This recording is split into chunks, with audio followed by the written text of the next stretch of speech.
Mas malakas ba ang batang Naruto kaysa kay Hashirama na lampasan ba ng bida ng serye ang kapangyarihan ng maalamat na unang Hokage sa kanyang paglalakbay upang magdala ng kapayapaan sa mundo ng shinobi?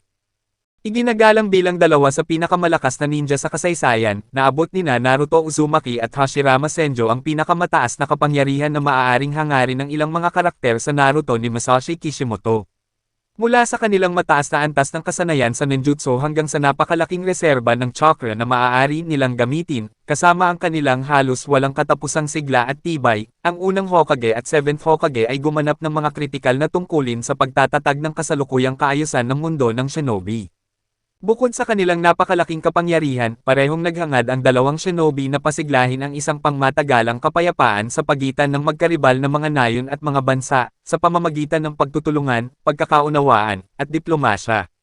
Sa kanilang panahon, nagawa nina Naruto at Hashirama na Eyebroker ang maikling panahon ng kapayapaan sa pamamagitan ng pangunguna sa daan bilang mga beacon ng pag-asa na lahat ng shinobi ay makakasama.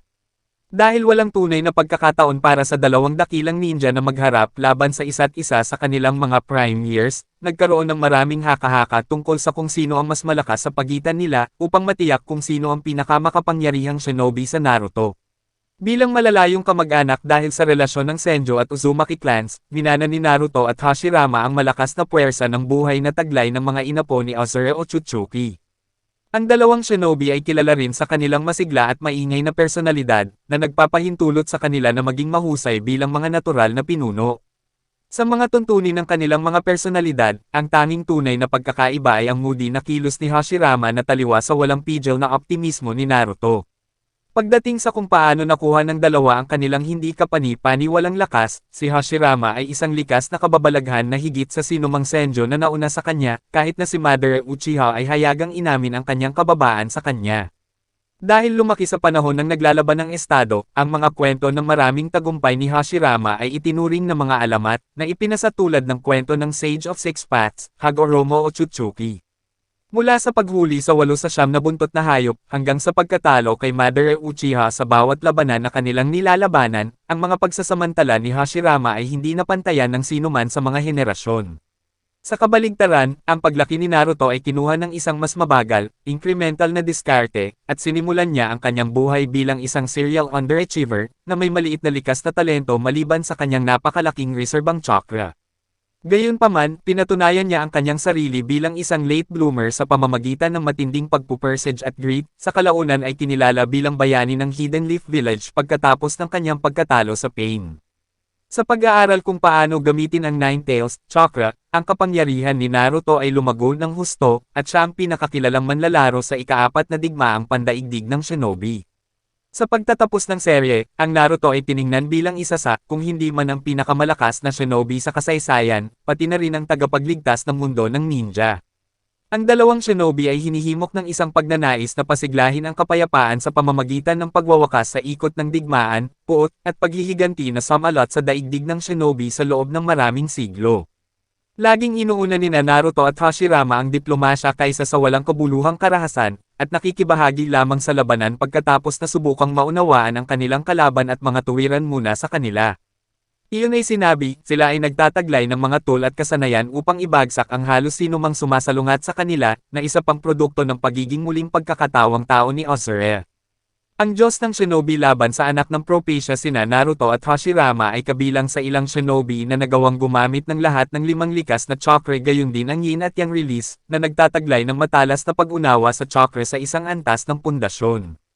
Bagamat ang iba't ibang ito sa nature transformation ninjutsu ay isang kritikal na aspeto ng kani-kanilang mga arsenal, pareho silang umaasa sa isang hanay ng mga diskarte at kanilang mga variation na kanilang pinagdadalubhasaan kapag nakikipag-ugnayan sa mga kalaban ng karamihan sa mga antas ng kapangyarihan. Halimbawa, ang signature na kakayahan ni Hashirama ay ang kanyang natatanging Kekkei Genkai Wood Release, na nagbigay daan sa kanya na lumikha ng mga construct para sa opensa at pagtatanggol sa buhay ng halaman, na pinagsasama ang mga chakra natures ng earth at water. Sa pamamagitan nito, maaari niyang baguhin ang terrain ng buong mga larangan ng digmaan, maglunsad ng mahaba at maikling saklaw na pag-atake, lumikha ng mga nasasalat na wood clone ng kanyang sarili, o makabuo ng napakalaking avatar ng kahoy na maaaring magpapantay ng mga bundok. Sino talaga ang pinakamalakas na shinobi sa kasaysayan? Para sa isang patas na paghahambing sa pagitan ng Naruto at Hashirama sa kanilang kalakasan, medyo diretso na ihambing ang kanilang mga katangian sa ilang mga departamento dahil ang kanilang mga estilo sa pakikipaglaban ay hindi masyadong naiiba.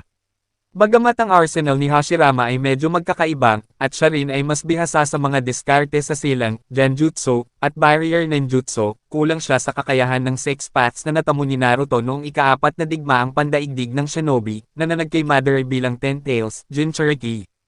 Sa kanyang prime, si Naruto ay mayroon ding isa pang trump card sa anyo ng Baryon Mode, na ginamit sa kanyang pakikipaglaban kay Ashiki Otsutsuki sa Boruto, na nagpapahintulot sa kanya na pagsamahin ang kanyang chakra sa Kurama upang makakuha ng isang paputok na pagtaas sa bilis, lakas, tibay, at iba pang mga pisikal na parameter.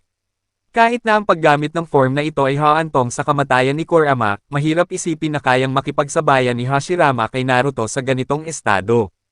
Kaya naman, sa oras na siya ay umabot sa pagtanda at naging Hokage, halos tiyak na nalampasan ni Naruto si Hashirama, na naging pinakamalakas na shinobi sa kasaysayan.